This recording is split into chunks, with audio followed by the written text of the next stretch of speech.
Teman-teman mahasantri Pondok Pesantren Luhur Ciganjur yang saya cintai dan santri online dimanapun Anda berada yang saya muliakan. Alhamdulillah malam ini kita kembali mempelajari kitab At-Turas wa Tajdid karya Profesor Dr. Hasan Hanafi. Di malam ini kita akan membahas air halaman 46 At-Taghyir biwasitatil qadim wal jadid sampai 47 insyaallah. Tentang transformasi realitas dengan sarana tradisi lama dan tradisi baru. Bismillahirrahmanirrahim. Qala al-mu'allifu rahimahullahu ta'ala wa nafa'ana bihi bi ulumihi bid-dharaini. Amin ya rabbal alamin. Bentar.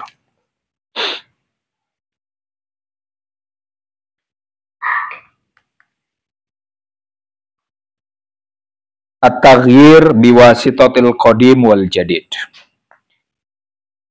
Perubahan, maksudnya di sini perubahan sosial atau perubahan realitas secara umum. Biwasitatil qadim wal jadid, dengan perantara al-qadim yang lama, maksudnya tradisi lama, wal jadid dan yang baru, maksudnya tradisi yang baru. Jadi yang sebelum ini kita bahas adalah kelompok yang ingin mengubah masyarakat dengan tradisi lama. Itu yang kelompok pertama yang sudah dikritik oleh Hanafi. Kemudian yang kedua ada yang berusaha untuk mengubah realitas dengan tradisi baru dari barat utamanya. Itu juga sudah dikritik oleh Hanafi. Nah ini yang ketiga, kelompok yang berusaha untuk mengubah realitas dengan tradisi lama di satu sisi dan tradisi baru di sisi lain. Nah, ini juga ternyata dikritik oleh Hanafi. Yaqa'u ansaru hadzal uslubi fit taghyir fi azmatin mumathilatin lil fariqaini sabiqaini. Para pembela gaya ini, ya, gaya perubahan sosial dengan sarana lama dan baru ini, yaqa'u fit taghyir, berada pada azmatin mumathilatin, krisis yang sama, lil fariqaini sabiqaini, dengan dua kelompok yang sebelum ini, yaitu kelompok pembela tradisi lama dan kelompok pembela tradisi baru. Wadhalika, azmah tadi ya, kegagalan atau krisis mereka ini, roji'un lil asbabil atiyah, kembali kepada sebab-sebab berikut ini. Ini ada sebab-sebab yang mengakibatkan mereka gagal, nanti ada 5 ya. Hari ini paling tidak kita bahas 3. Yang pertama, adamu wujudi asasin nadoriyin wadihin. Tidak adanya asas teoritis yang jelas.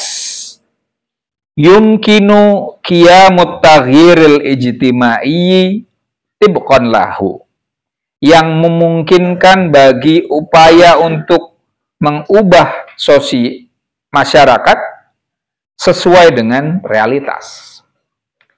Di kegagalan mereka diakibatkan oleh tidak adanya teori yang jelas.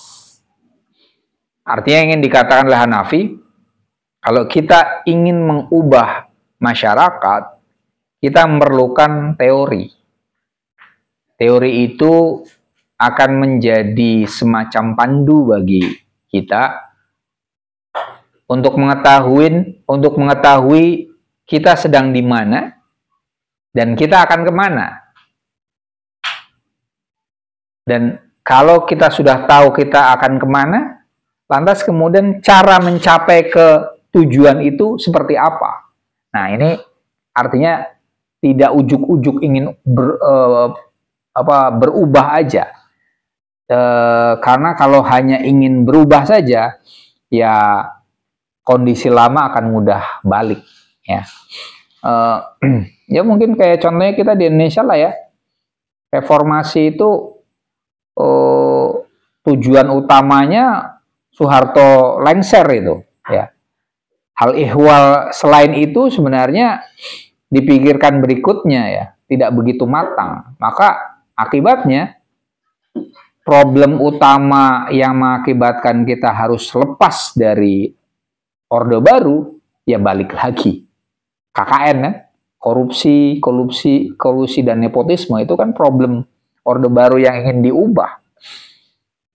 Itu tidak benar-benar terselesaikan dengan baik secara teoritis, maka kemudian ya sekarang korupsi masih kuat, malah lebih parah. Nepotisme juga iya, kolusi juga masih. Nah, itu sebagai contoh. Artinya teori untuk merubah masyarakat itu penting. Tugasnya Mas Aji itu ya, pemikir ya. Mas Aji. Oke. Wa mahma kanat hunaka min muhawalati liirsai mithli hadhil asas, sekiranya di sana ada upaya menjangkarkan semisal asas teoritis itu, ya, fa innaha intahat imma ilal muyu'ah al-fikriyah, maka upaya itu berakhir pada kondisi entah instabilitas pemikiran, ya, al-muyu'ah al-fikriyah itu instabilitas pemikiran yang tidak stabil, nggak jelas, ya. Au ila mujarrad i'lanin nawaya, atau hanya sekedar mengungkapkan niat untuk mengubah, ya. Au ilal awatifit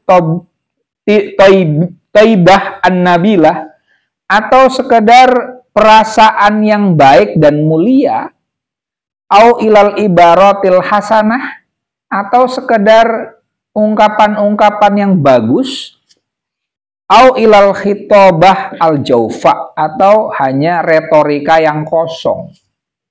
Ini Hanafi mengatakan, kalaupun ada semacam upaya membuat teori untuk perubahan sosial, ini hanya teorinya itu hanya ngemeng-ngemeng, omon-omon doang gitu ya. Khitobah al-jaufa, ya. Retorika yang kosong, ataupun kalaupun ada instabil, tidak konsisten, tidak kukuh, tidak jelas semacam itu. Atau tadi ya, hanya niat baik doang, ya. Niat baik, perasaan baik, ya. Itu kan kalau di Islam ya adaful iman, ya. Hanya niat doang. Ini harus diubah deh, gitu. Hanya niat baik atau ungkapan baik, kata-kata baik, kalaupun sudah terformulasi, formulasinya masih muyu'ah, ya. Bentuknya itu instabil. Wa ka'annal asasan nadhariya la yumkinu taufiq fihi. Seolah-olah asas teoritis itu tidak mungkin untuk dicapai atau diharmonisasikan. Taufik itu artinya dua, ya. Bisa pencapaian kesuksesan tertentu, atau nanti taufik diartikan di bawah ini adalah mengharmonisasikan dua hal, ya. Yang dikatakan Hanafi di sini tadi karena asas teoritisnya itu tidak ada, kalaupun ada itu instabil, ya. Maksimalnya itu instabil. Minimalnya hanya niat atau retorika yang kosong, maka kemudian seperti kok kayaknya membuat teori untuk perubahan sosial sulit, ya. Gitu. Nah, Hanafi menentang hal itu dengan mengatakan bal la budda min ta'sisihi ibtidaan min i'adati tafsiril qadim. Sebaliknya, ya, membuat atau menginisiasi asas teoritis bagi perubahan sosial itu bisa dengan cara apa? Ibtidaan min i'adati tafsiril qadim. Bermula dengan menafsirkan ulang tradisi lama. Kedua, wa tangdiril mubashiri lil waqi. Mengobservasi realitas secara langsung. Nah, ini ya. Jadi menurut Hanafi, kalau kita mau melakukan transformasi sosial, ya,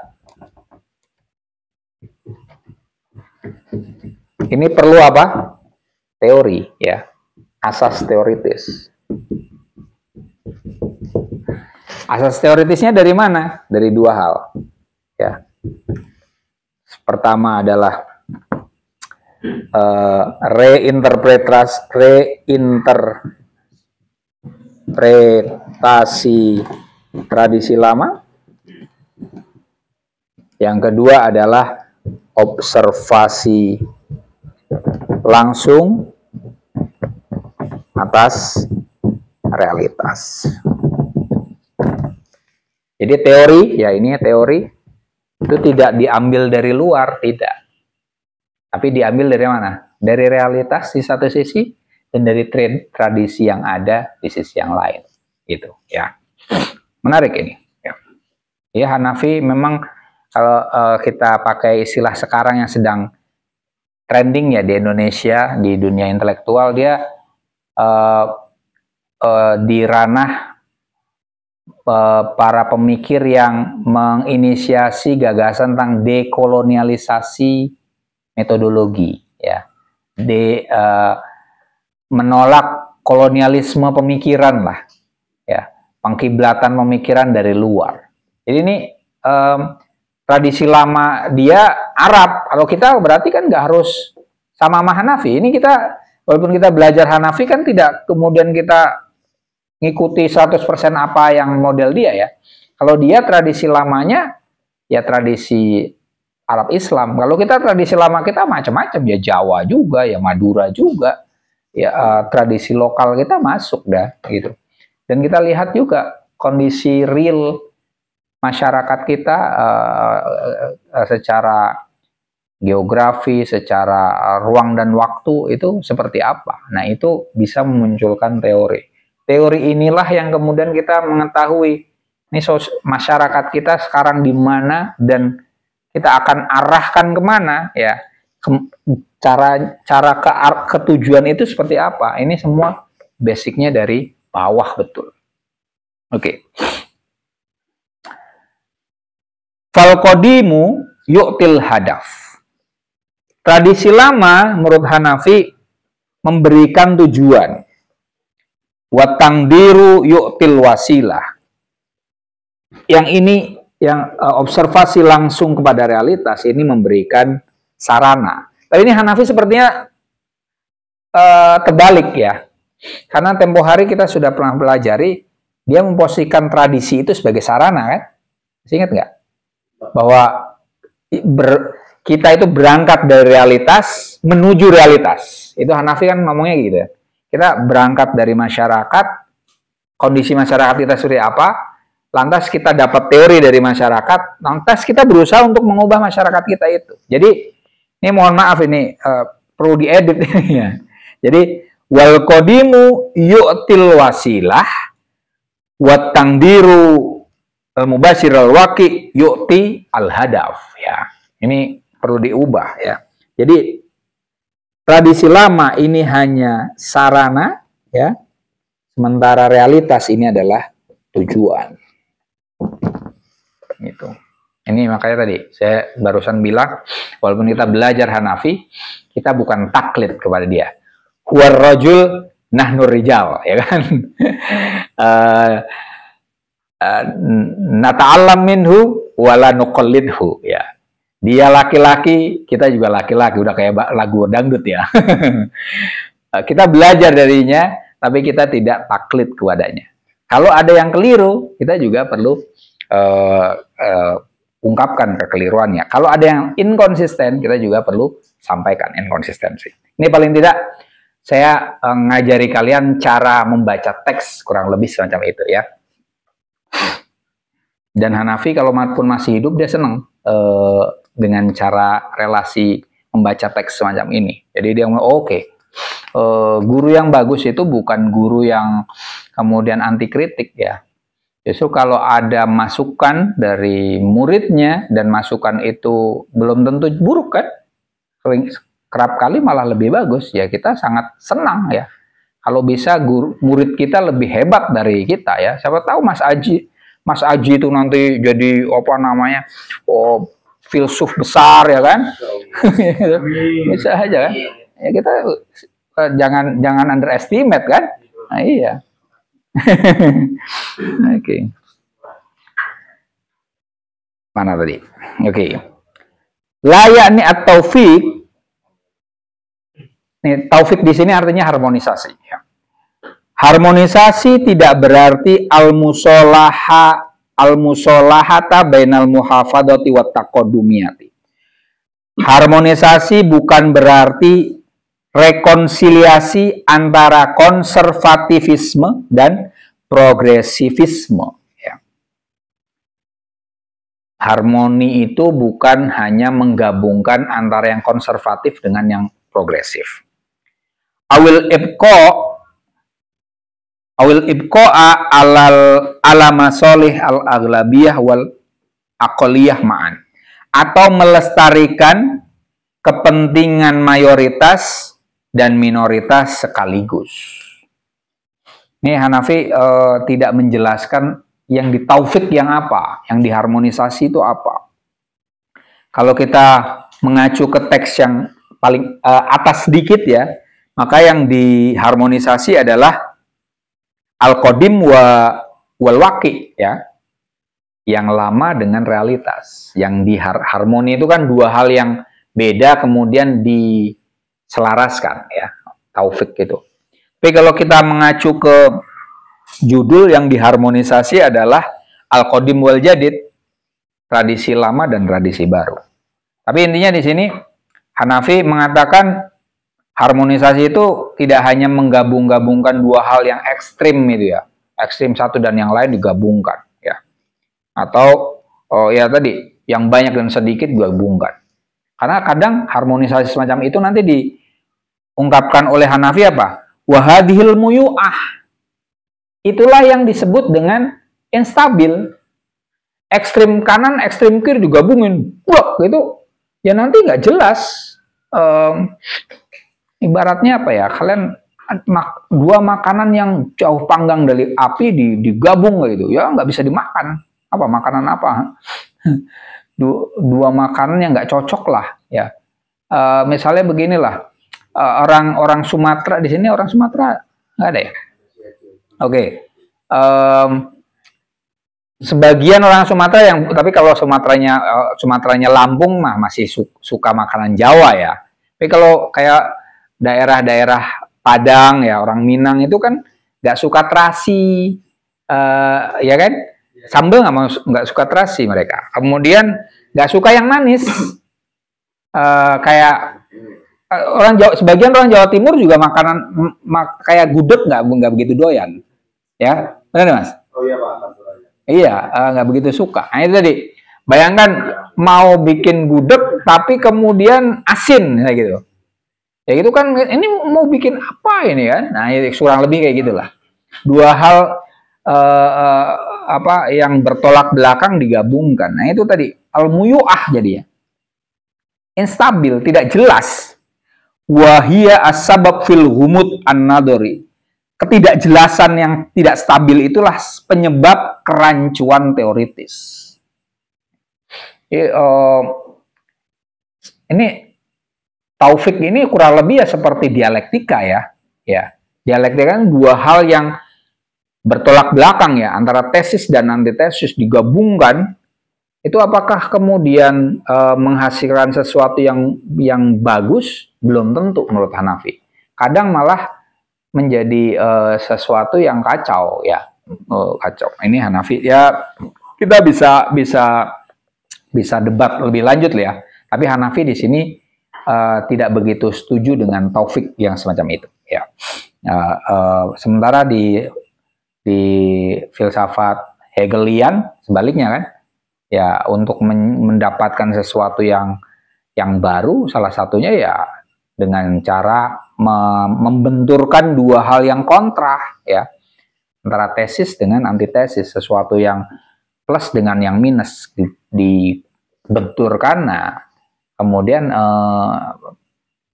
yang digapai adalah sintesis itu konon ya, yang itulah yang terbagus ya. Tapi ya itu ini Hanafi di sini tidak sepakat di situ. Nah, kalimat yang selanjutnya yang menarik. Wa ma'audoha, betapa jelas antakunal ardu limayuflihuha. Sekiranya tanah itu diberikan bagi orang yang menggarapnya, yang bertani. Tanah pertanian berikanlah kepada petani, sederhananya gitu.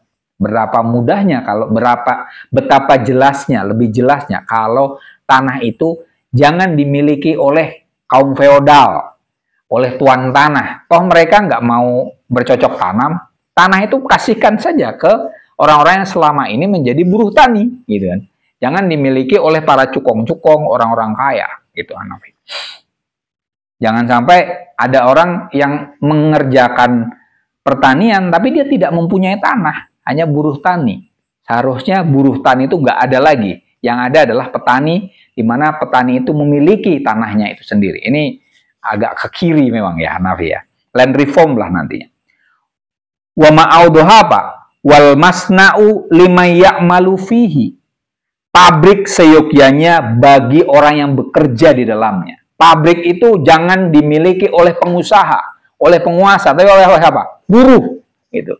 Yang memiliki saham pabrik adalah buruh. Gitu. Keren ya. Selama ini kan coba bayangin, taruhlah misalnya perusahaan apa ya, kalau mikrofon ini apalah mereknya ya, Jova atau gitu. Apakah kemudian karyawannya itu punya saham di situ? Belum tentu. Ya, oke, kalau Jova masih bisa dibeli ya. Bayangkan kalau misalnya tas yang branded atau mobil-mobil yang harganya sampai miliaran gitu kan. Taruhlah Ferrari misalnya gitu ya, mobil Ferrari yang miliaran semacam itu. Apakah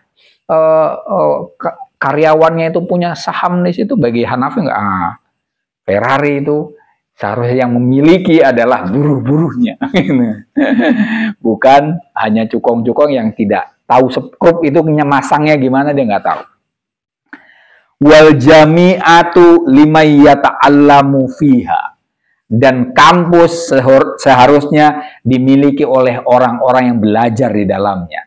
Mahasiswa atau paling tidak dosen juga masuk nih, ya, karena dosen juga belajar. Jadi kampus itu jangan dimiliki oleh ketua yayasan, ya. Jangan sekolah itu jangan coba sekolah-sekolah yang mahal-mahal nih, nggak usah yang jauh-jauh, daerah-daerah kita nih. Sekolah-sekolah yang mahal itu yang kaya bukan dosennya, bukan gurunya loh. Gurunya gajinya segitu-gitu aja. Tapi yang kaya apa? Yang punya sekolahan itu, yang punya kampus itu. Dosennya masih gitu-gitu aja. Mahasiswanya ya bisa kayak kemarin misalnya ngomong agak miring sedikit, kemudian disentil sama rektor kan. Padahal ya yang memiliki kampus adalah mahasiswanya dan dosennya, semacam itu ya. Dosennya sih saya tambahin di sini ya. Imayata'allam wa yu'allim fiha. Itu. Ini menarik ya. Ini Hanafi di sini sosialis ya. Teorinya tadi benar-benar ke bawah. Kenapa dia menyatakan bahwa tanah itu seharusnya dimiliki oleh petani ya, tanah pertanian ya, karena yang pada realitasnya, pada kenyataannya, petanilah yang benar-benar bisa merawat tanah itu, ya, bukan tuan tanah. Saya pribadi punya tanah di kampung, gitu. Saya malah bingung, ini tanah mau diapain ya, gitu kan? Iya, makanya saya punya pikiran untuk pulang kampung, gitu, jadi petani, gitu. Jadi saya punya kebun, punya sawah, gitu. Dan itu bagi saya kalau kita punya tanah dan kemudian tidak bisa mengelolanya, itu tuh dolim loh, ya, dolim, ya. Kecuali kemudian kita sewakan semacam itu ya, masih intinya harus ada manfaatnya. Kalau orang hanya bisa beli itu mudah atau susah, Mas? Susah ya. Tapi bayangkan mana yang lebih susah, beli atau merawat sesuatu yang kita beli? Mana yang lebih susah? Rawat. Ngejual sama ngebeli lebih susah mana? Ngejual, ya kan? Artinya apa? Jangan sembarangan beli. Ya. Karena ketika kita membeli sesuatu, kita punya tanggung jawab terhadap apa yang kita beli. Minimal kita harus mengelolanya dengan baik. Kalau tidak, di situ kita dolim. Jadi dolim itu ya dengan sesuatu yang kita miliki pun itu adalah bagian dari kedoliman. Kalau tidak dilakukan dengan baik. Nah, ini sama tadi ya, tanah dan seterusnya. Oke, yang kedua, dari hal yang menyebabkan krisis pada para transformer dengan sarana yang lama dan yang baru. Yaitu apa? Al-qiyamu bitaghyiril ijtimai lima solihi tobakotin muayyanatin. Ya. Melaksanakan perubahan sosial untuk kepentingan kelompok tertentu. Wahya at-tobakotul mutawassitotum. Yaitu kelas menengah. Ya, Nafi mengkritik kelas menengah dia. Salah satu penyebab kegagalan transformasi sosial adalah kalau transformasi sosial itu difokuskan pada kepentingan kelompok tertentu. Contohnya di sini adalah kelas menengah. Ya. Tapi intinya perubahan sosial yang hanya satu kelompok saja ini rentan. Idealnya berarti apa? Perubahan sosial untuk semua, ya, tidak hanya menguntungkan satu kelompok saja. Nah, di sini selanjutnya adalah kritik Hanafi terhadap kelas menengah. Padahal kalau di Indonesia kelas menengah itu yang harus dibela ya. Wahya al-qadiratu ala tamthiliha limaslahatil jamahir. Kelas menengah adalah kelas yang mampu untuk merepresentasikan kepentingan publik. Ba'da'an qodat nidolaha al-watoniyah salaman wa harban. Setelah kelas menengah itu memimpin perjuangan nasional secara damai atau secara perang. Ya, kelas menengah itu ya kayak Mas Fadil itu kelas menengah itu. Kenapa? Karena dia ketika demonstrasi itu kan mewakili mahasiswa atau mewakili masyarakat, ya kan? Jadi pemimpin. Ya. Iya, baik dengan Salman ya, diplomasi atau harban, demonstrasi yang chaos ya, itu tadi. Iya. Iya. Wahya at-tabaqatul lati biyadiha sun'ul qararab as-siyasiyah. Kelas menengah adalah kelas yang di tangannya dia bisa melakukan sun'ul qararab as-siyasiyah, membuat keputusan-keputusan politik. Ya kan? Benar kan Mas Fadil bisa membuat keputusan politik. Hatta sa'urat al-jamahiru amamaha, sampai publik merasa di hadapan kelas menengah itu bi'annaha amama nau'in minal iqta' al-jadid. Dia berada di hadapan semisal feodal baru. Waduh. Aktsara intisaron, yang lebih menyebar, wa ausa'a ruk'atan, dan lebih luas bidangnya, wa afsaha lisanan, dan lebih fasih tutur katanya, wa ablagha khitobatan, dan lebih piawai pidatonya, wa amkara usluban, dan lebih cerdik gayanya, minal iqta'il qadim, daripada feodal lama. Nih, tadi ada feodal ya, kelas menengah disamakan dengan feodal. Kalian tahu feodal kan? Kalau zaman dulu itu kan kelas sosialnya itu ini kita 3 ya, 1, 2, 3 ya. Ini atas, tengah, bawah. Kalau zaman dulu, jadul ya, itu ini kan kaum aristokrat kan, ya, raja dan kawan-kawan lah, kaum ningrat lah, ningrat ini. Ningrat. Kelas menengahnya tuan tanah ya, feodal. Nanti kemudian para pedagang nih. Selanjutnya ini adalah para pedagang ya. Selanjutnya ini pedagang itu nanti setelah menjelang revolusi industri itu kan pedagang ya. Kapitalisme itu. Nah, ini buruh atau kalau dulu petani ya, sebelum buruh petani dulu, petani, budak dan lain-lain lah ya. Nah, zaman sekarang kelas atas itu apa? Pengusaha itu ke atas ya. Ya, para bos-bos itulah pengusaha dan penguasa dan pengusaha ini. Ada istilah apa? Kalian tahu plutokrasi? Tahu istilah plutokrat nggak? Plutokrat itu pengusaha plus penguasa. Itu istilahnya plutokrat ya. Saya pernah nulis tentang plutokrasi dulu di koran Tempo.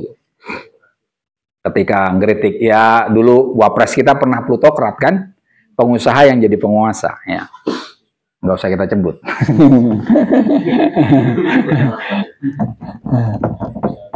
Ya. Kelas menengahnya. Nah, kelas menengah itu sebenarnya kayak mahasiswa, utamanya sih kalau ini adalah pegawai pegawai kerah putih ya, kerah putih pada umumnya ya. Kalau ini pegawai kerah biru ya, kerah biru ya, disitulah ya. Di sini aktivis masuk di sini nih Mas. Tadi makanya Mas Fadil masuk. Aktivis.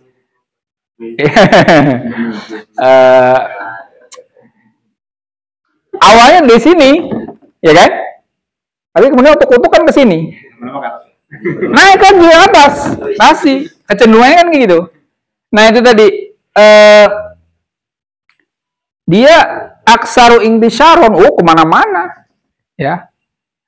Dia in between, tapi kerap kali kita kalau belajar dari pengalaman reformasi ya, orang yang tadinya kelas menengah, ketika sampai ke atas, apakah dia masih ingat di bawah? Lupa sudah lupa. Dia ke atas sudah. Jangankan mengingat yang kelas bawah, kelas menengah pun dia lupa. Banyak yang kayak gitu. Tadinya aktivis ya, kemudian jadi politisi atau jadi pengusaha, kemudian dia sudah tidak relate gitu ngomongin tentang kelas menengah gitu. Apalagi kelas bawah udah nggak relate ya. Iya. Ya ini paling tidak semacam warning kan. Jangan sampai ini seharusnya kelas menengah itu ya benar-benar in between. Kalau sampai ke atas dia harus ingat bahwa dia asalnya dari kelas menengah, dan kelas menengah itu adalah juru bicara tadi kan. Tamtiluha maslahatil jamahir. Ini nih jubir dari kepentingan orang bawah gitu loh. Jadi dia jangan sampai lupa, jangan lupa diri, lupa kelas semacam itu. Fanhasarat an amaliyatit taghyir, kelas menengah ini surut dari upaya untuk melakukan perubahan sosial ba'da'an niktasabat mana'atan bidal qomusil mustalahati sia-sia. Setelah meraih kekebalan melawan kamus istilah-istilah politik, min ittihadat, dari persatuan-persatuan atau serikat-serikat, wahayat, dan institusi-institusi ya, wa manabir, dan podium-podium, wa tangdimat, dan sistem-sistem institusional, wa tahalufat, dan aliansi-aliansi atau koalisi-koalisi. Kelas menengah ini bisa lupa diri dia, atau minimal sudah tidak lagi kuat perjuangannya untuk mengubah masyarakat menuju kebaikan. Ketika apa? Dia sudah berkumpul, bergerombol, paling tidak masuk ke Misalnya ke partai politik, dari Ittihadat apa, atau kalau di Indonesia tadinya aktivis buruh kemudian membuat asosiasi kumpulan buruh, kemudian dia jadi pimpinan di situ, itu udah mulai lupa loh bahwa dia sebenarnya tugasnya adalah memperjuangkan kaum buruh. Dia sudah mulai jadi ya udah lupa. Nah, itu tadi ya. Ketika sudah tadi ya membentuk hayat, ittihadat, wa tahalufan. Wahyal alfadur ra'ijah. Istilah-istilah tadi ya, serikat, organisasi, aliansi, itu adalah al-alfat ar-ra'ijah. Kata-kata yang ngetren ya. Allati lam ta'ud tusyiru ila ayyi makna, yang tidak menunjuk kepada makna apapun, au tadullu ala ayyi madmun, dan tidak menunjukkan isi apapun. Kata-kata tadi itu kosong. Ya. Paling mudah kalau di Indonesia inilah kata-kata yang identik dengan politik. Nama-nama partai politik lah, kalian sebut aja. Itu kan apakah nama partai itu benar-benar sesuai dengan apa yang selama ini dia lakukan? Ya kan? Apalah, mau kesejahteraan kayak, keadilan kayak, mau apalah itu. Amanat hati apalah.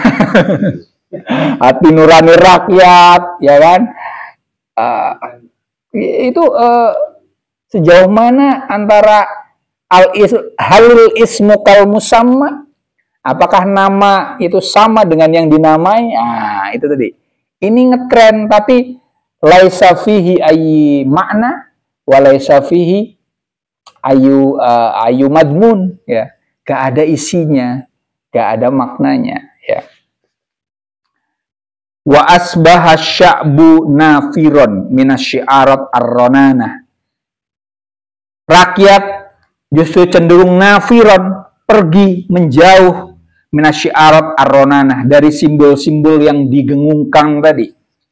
Wa huwa ya'lamu, rakyat tahu, annaha, bahwasanya simbol-simbol yang digemakan tadi, la tahdafu illa limil'in faraghi ajhizatil i'lam.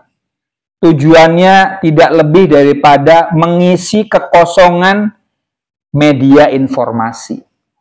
Kita tadi misalnya Partai Amanat Nasional, misalnya gitu kan. Apalagi Partai Hati Hati Nurani Rakyat. Kan? Ini adalah Partai Hati Nurani Rakyat. Jadi kalau Anda membela partai ini, Anda berarti mengikuti apa kata hati nurani rakyat. Gitu. Padahal apa urusannya antara hati nurani rakyat dengan partai itu? Belum tentu. PKB, apalah kita sebut aja partai yang ada di Indonesia. Itu antara namanya hanya nama aja. Ya, al-ismu laisa kal musamma. Namanya tidak seperti yang dinamai. Nah, itu kemudian tidak aneh seandainya masyarakat menganggap partai ya sama aja, ya sama aja. Atau ngomong kita korupsi sama aja, pada ada yang korupsi juga. Mau partai labelnya Islam sekalipun juga lakukan hal yang sama, ya kan? Itu tadi itu hanya imla'an lil faragh, ya, mengisi kekosongan saja, ya. Padahal tidak ada isinya kata-kata ini. Nah, saya ingat kalau di Konfusianisme itu kita ada istilahnya ini, memperbaiki nama-nama. Itu pelajarannya guru Kong ya, Konghucu. Jangan bayangkan Konghucu sebagai agama ya, Konghucu sebagai Konfusianisme sebagai filosofi hidup.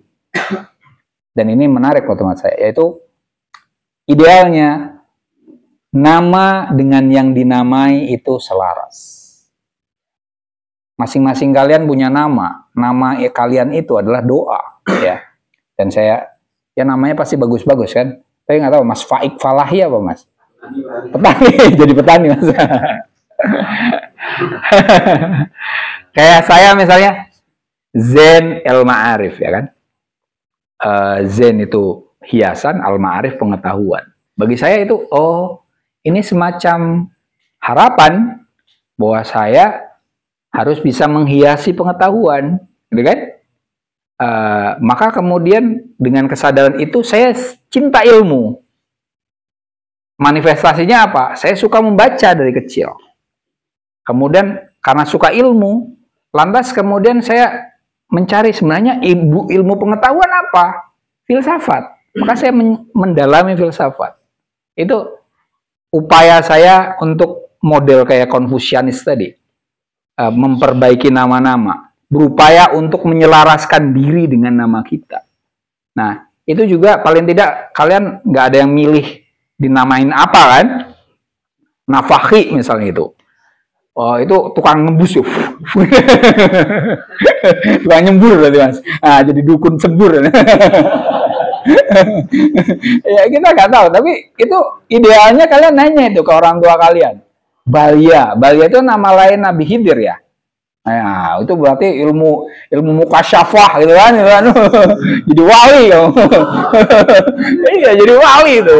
Wali itu harus targetnya jadi wali itu. Iya. Tapi tadi gini loh, hidup ini perlu ada target ya. Kalau kita hidup gitu-gitu aja, ya gini loh, tua itu suatu hal yang pasti kan.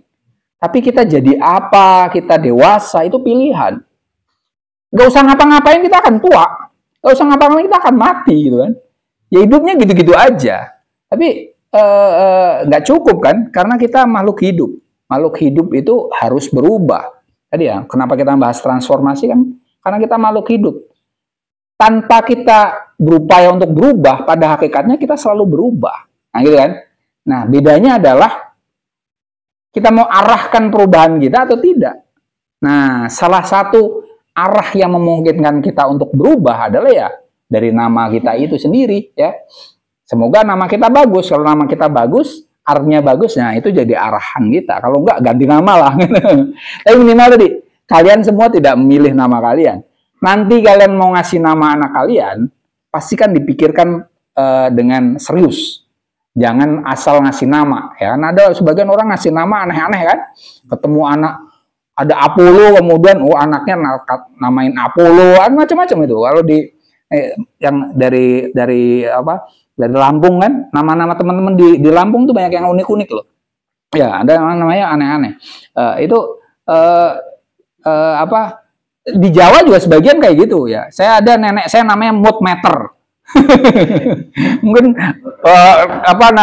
orang tuanya karena pertama kali denger meteran gitu, bagus katanya buat anak anak saya. Iya. Oke. Ada ya? Masih ada ya? Lanjut.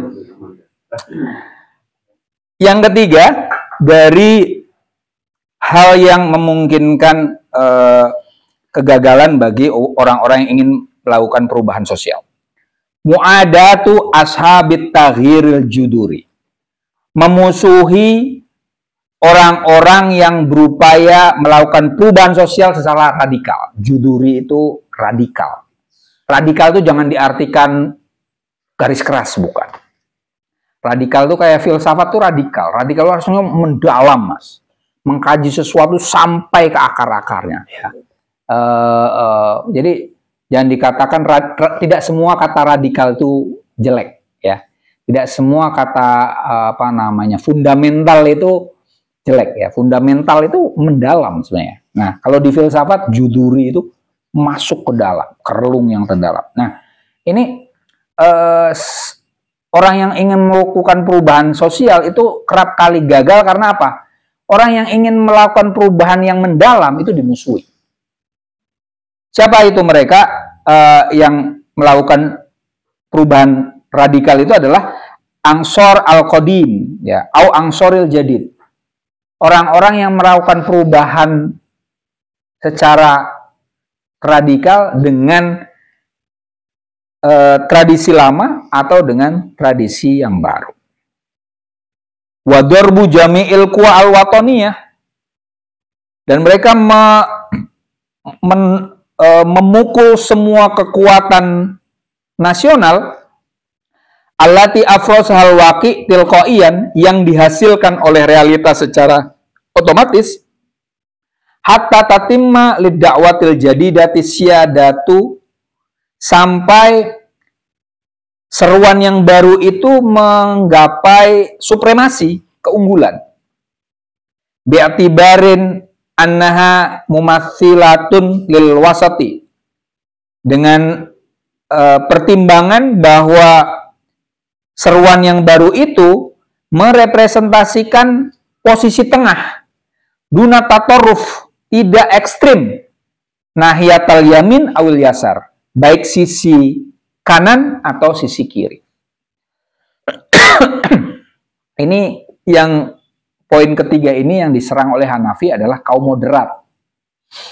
Kaum moderat, jadi dia memposisikan sebagai tengah, melawan semua ekstrim, baik ekstrim kanan maupun ekstrim kiri. Indonesia pernah ngalami itu ketika Orde Baru.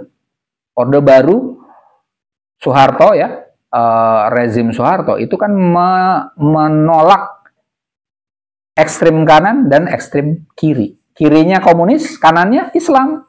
Ya, awalnya yang disingkirkan oleh Soeharto kan orang-orang Masyumi. Selanjutnya apa? NU. Ya, sampai Gus Dur kemudian sempat hendak disingkirkan di Cipasung itu kan karena tadi dia dianggapnya hijau, ya, hijau. Nah, ini tadi. Kemudian yang di tengah itulah akhirnya bisa menjadi kuat, ya. Indonesia sebelum Orde Baru yang kuat kan kiri, ya, kiri nasionalis sih utamanya, ya. PNI kuat. Itu kan PNI kemudian dikerdilkan, ya, komunis dan seterusnya, orang-orang nasionalis dan agama non-Islam dikerdilkan jadi PDI, ya kan? Masyumi, NU dan macam-macam yang partai-partai Islam dibonsai jadikan P3. Kemudian yang dianggap sebagai pertengahan Golkar. Dan itu sepanjang Orde Baru berkuasa, pemilu itu pemenangnya jelas selalu Golkar, ya, zaman itu. Zaman itu saya udah lahir, cuman ya belum mengikut pemilu, ya, masih SD lah. Tapi ya kita sudah tahu, orang-orang males-malesan lah ikut pemilu itu karena udah tahu yang menang siapa. Bayangin kalau kalian nonton bola tapi udah tahu yang menang siapa, itu kan gak begitu menarik kan, ya. Kalau Indonesia lawan Brazil gitu kan ya paling ini berapa golnya, berapa itu kan, berapa nol, ya, 10-0 misalnya, kayak kemarin apa tuh, ada tuh Bayern Munchen lawan siapa, Auckland, ya kan, 10-0 kan. Kalau kan kayak gitu kan nggak menarik juga kan, kita malah ya yang cara main betul. Nah itu wal isti'tharu bisultah, ya. Kaum yang moderat tadi, ya, tengah tadi, itu bisa istiqsar, menyita kekuasaan, ya. Tadi Golkar bisa berkuasa kalau di Indonesia. Warafdu ayyi musyarakatin sya'biyatin jadatin, dan menolak berserikat dan menolak perserikatan masyarakat apapun yang sungguh-sungguh. Pergerakan masyarakat yang benar-benar bersentuhan dengan rakyat bawah itu kan nggak begitu gubris, ya.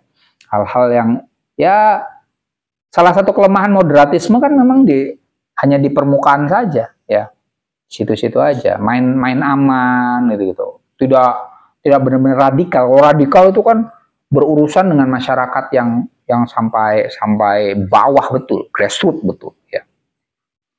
Fatamma ilgha'u kulli syai'in lihisabi la syai', maka segala sesuatu dianulir demi sesuatu yang tidak ada. Banyak hal yang dibuang, hasilnya la syai', nggak ada juga. Seperti tadi saya bilang tentang politik di Indonesia di era Orde Baru. Partai-partai semua dianulir, nggak boleh. Kemudian yang tersisa adalah Golkar. La syai'. Orang juga males kalaupun noblos Golkar karena ketakutan saat itu. PNS wajib noblos Golkar, ya kan? Tapi apakah memang sesuai hati nurani? Belum tentu. ya, macam itu. Itu tadi ilgha'u kulla syai' li hisabi la syai', ya. Wa min thamma istahala bina'u syai'in wastohadad dimar asyamil. Dengan demikian mustahil pembangunan sesuatu di tengah-tengah kerusakan yang menyeluruh. Kalau sudah kacau semua dan kemudian nggak ada nilainya, ya kita gimana mau ngomongin apa? Saya ideologi sudah nggak penting lagi saat itu. Orde Baru itu saat Orde Baru saya SD ya, SD sampai SMP ya, iya. Itu ada istilahnya penataran P4, ada lomba-lomba tentang Pancasila. Ada butir-butir Pancasila kita hafalin gitu-gitu, dicerdas cermatkan semacam itu. Itu kita ngomong hal yang lain itu ya nggak bisa banyak berkutik lah saat itu ya. Sepintar-pintarnya Gus Dur zaman itu ya nggak bisa berkutik banyak ya. Banyak yang mati kutu lah, harus mau tidak mau mengikuti uslubnya penguasa ya. Gus Dur mendekat ke BLB Murdani ya kan, Mbak Tutut, nah itu kan dekat ke situ, dan kemudian ya diserang oleh banyak orang yang tidak suka Gus Dur saat itu. Siapa? Cak Nur misalnya mengungkapkan apa? Islam yes, Partai Islam no, itu kan kemudian sama. Jadi tidak berani konfrontatif. Itu sebagai contoh tadi. Istahala bina usyai wasto ad-dimar al-kul. Sepertinya saat Orde Baru ya baik-baik aja, swasembada pangan. Padahal sebenarnya di dalamnya itu ya tadi bangunan yang sepertinya megah tapi kosong ya. La syai' sebenarnya. Wadallat as-sultatu tashku minal faragh asyasi ya. Kekuasaan kemudian mengadu tentang al-faragh asyasi, kekosongan politik. Tadi pemilu udah nggak menarik kalau di Indonesia di era Orde Baru. Kama dalat tabni fil hawa, sepertinya kekuasaan itu membangun sesuatu di udara. Jadi membangun sesuatu yang kosong intinya ya. Wa tahsya alal bina alladzi la yudaimuhu sya'bu, dan takut pada bangunan yang tidak didukung oleh rakyat, bitang dimatihi wa muasasatihi, dengan sistemnya dan institusinya. Ya seperti tadi ya, saya bilang karena semuanya sudah stabil, dinormalisasi ya, kampus juga dinormalisasi saat itu. Tidak boleh tuh ada Mas Fadil itu hilang kalau zaman dulu, hilang itu. Demo hilang ya. Mahasiswa itu hanya kuliah aja ya, kuliah jadi anak-anak baik-baik lah, kupu-kupu, kuliah pulang gitu kan. Diskusi-diskusi semacam itu ya memang akhirnya sembunyi-sembunyi ya. Kelebihannya ya karena sesuatu yang dilarang itu kan akhirnya dilakukan ya. Jadi kegiatan diskusi tapi kemudian nanti kuat itu. Tapi mereka sembunyi-sembunyi ya, tidak frontal. Di permukaannya ya seperti yang disebutkan oleh Hanafi tadi, al-faragh asyasi, politik itu kosong, sepi ya. Hanya rutinitas tiap 5 tahunan ada pemilu, tapi hasilnya udah jelas dan hasilnya tidak mengubah apapun. Nah itu kan nggak menarik. Wa kana yakfi li zawabi asyasah, dan cukuplah bagi badai politik antahubba, untuk berhembus, wa antuh dimal binaa, dan menghancurkan bangunan, wala tajidu min mayyudafi'u anhu, dan tidak ditemukan orang yang bisa melawan badai politik itu, au hatta mayyabki alal atlal, atau orang yang menangisi keruntuhannya. Nah, solusinya apa? Tadi zawabi asyasah, badai politik. Kalau kondisi politik itu sudah tidak ada ekstrem kanan, ekstrem kiri, kondisi politik itu kosong karena semua dianggap nggak boleh ada yang ekstrim ya, radikal semacam itu. kondisi yang sepertinya nyaman itu berubahnya dengan apa? Zawabi' as-siyasah, badai politik. Di Indonesia, Orde Baru yang tadinya stabil sepertinya hancur dengan reformasi. Ya. Jadi yang bisa kita pelajari adalah tidak selamanya kondisi yang baik-baik saja itu baik-baik saja. Ya. Kondisi yang stabil itu tidak selamanya baik. Ya. Karena kondisi stabil itu kerap kali ada represi di dalamnya. Ya. Kayak di Orde Baru tadi. Dan kondisi yang tidak stabil itu ya tidak selamanya tidak enak. Ya. Contohnya tadi kalau kita dalam hal ini contohnya adalah pemilu. Indonesia kan pemilu nggak bisa 100% diprediksi kan. Partai selanjutnya yang menang siapa? Nah itu kan tidak stabil kan. Tapi justru disitulah ada seninya. Politik dinamis dibandingkan di era Orde Baru yang mana pemilu itu hanya rutinitas, terlalu stabil sehingga tidak menarik lagi. Jadi tak selamanya yang stabil itu baik, dan tidak selamanya yang instabil itu buruk. Oke, malam ini kita cukup sampai di sini. Pertemuan berikutnya halaman 48. Kurang lebihnya mohon maaf. Wallahu muwaffiq ila aqwamit thoriq. Wassalamualaikum warahmatullahi wabarakatuh. Waalaikumsalam warahmatullahi wabarakatuh.